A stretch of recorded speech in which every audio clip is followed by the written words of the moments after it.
Hey YouTube, it's me, The Addict, and today I'm going to be teaching you about the 3 types of support champions you need to start playing in order to climb the Season 10 rank ladder. I've said this before, but thank you again from the bottom of my heart for all the likes and comments from my previous support tip videos. If you're new here, make sure to go check them out. It contains 7 years of league knowledge compacted into only 10 minutes. I can't believe it, but we're almost at 100 subs. So if you are enjoying the content, make sure to hit that sub button. I also do stream educational content on Twitch, so please come by and hang out with our community. Check the schedule in the description box below. Alright, so without further ado, let's talk about Champion Pool. Now first off, for those of you out there who are one-tricks, this is perfectly fine. Sometimes, you just fall in love with a champion and there's nothing anyone can say to change your mind. I too have a favorite champion to play, but you know what I love more than a particular champion's kit? LP. Therefore, in order to most effectively climb the rank ladder, I made 3 types of support champions. As support, you need one of each archetype in your champion arsenal.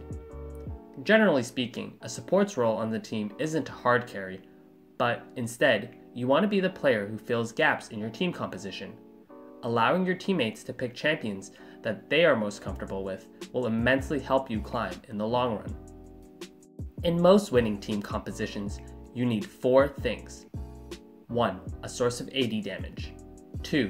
A source of AP damage. 3. An engager. 4. A tank. Now, it is possible that one champion can provide you 1 or 2 of these elements, but usually one of these 4 elements is missing. You, as a support player, should have a flexible champion pool large enough to fill in the missing piece of the puzzle.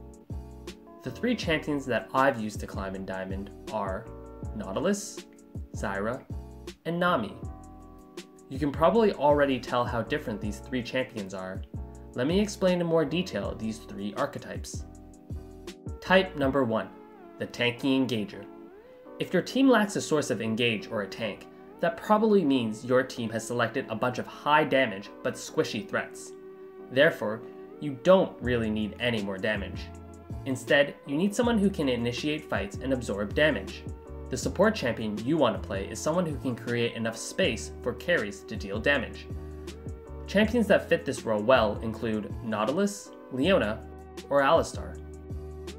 As a Nautilus main, my favorite ADC to synergize with is Jinx, as I can absorb any threat that comes her way while she fires crit rocket after crit rocket and pentas her way to victory. Type number 2, the AP Mage. If your team went full AD, you're going to need some magic damage in your team composition. Without any magic or AP damage, the enemy team can stack armor and never worry about building any magic resists. By playing an AP threat, you keep the enemy team honest and force them to build some magic resist. Note that when you're playing this type of champion, your life is more meaningful than usual because you will become a primary damage dealer. Positioning in teamfights is super important, so make sure to play like a mid lane mage player. Additionally, I would also recommend playing an AP mage if my team has only assassins, since a team composition with consistent backline AP damage can be more threatening and be better able to deal with tanks. I usually play Zyra when my team needs AP damage, but other champions such as Brand, Xerath, or Vel'Koz can work as well.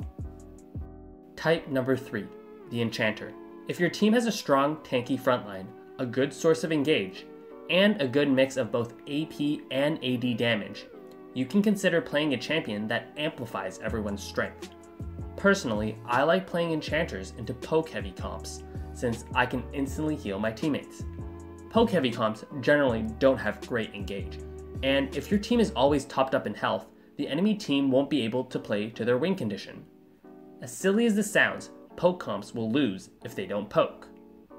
Nami is my champion pick here, with strong heals and amplifies both auto attack and spells with a burst of damage. As a bonus, she also has a great source of engage with her tidal wave. Other enchanter supports I'd recommend playing are Sona, Soraka, or Janna. Having said all that, not every support champion fits nicely in each archetype bucket. There are several champions that could potentially fit into 2 or even 3 of these archetypes. For example, Rakan can be played as an enchanter, a tanky engager, or provide a source of AP damage. However, he doesn't necessarily excel well in all three of these categories.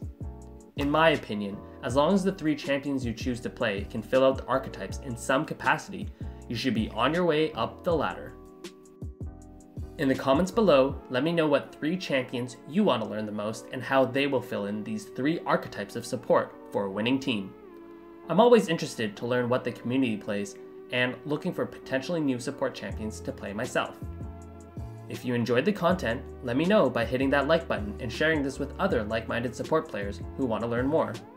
And if you haven't done so already, please hit that subscribe button for even more League of Legends content. If you're able to include these three types of supports in your champion pool, League of Legends will seem like the easiest game ever. Untiltable. It's a miracle. Untiltable. With streamers. Untiltable. It's a miracle. Untiltable.